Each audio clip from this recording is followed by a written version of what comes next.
Hello!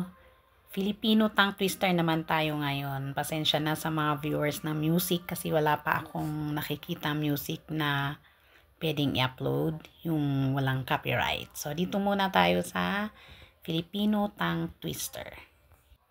Ang tongue twister ay ginagamit upang mapahusay ang iyong pagbigkas sa Tagalog. So, makibasa kayo sa akin.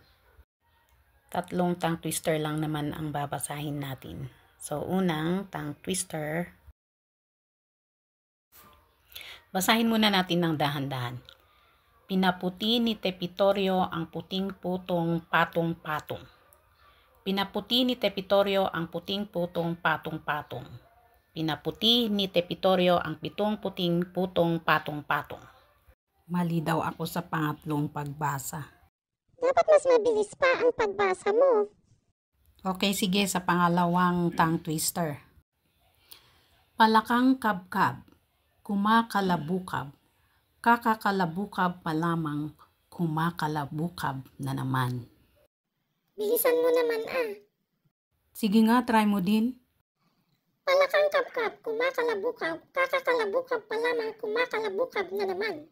Palakang kabkab, kumakalabukab, kakalabukab pa lamang, kakalubab na naman.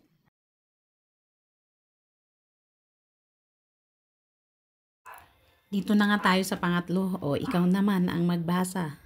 Tumalon si Tonton sa malalim na balon sa ilalim ng talon sa taniman ng talong. Tumalon si Tonton sa malalim na balon sa ilalim ng talong sa taniman ng talong. Ha? Ano daw? Pero pasensya po sa mga tahol ng aso at hanggang dito na lang. And thank you for listening. Have a nice day.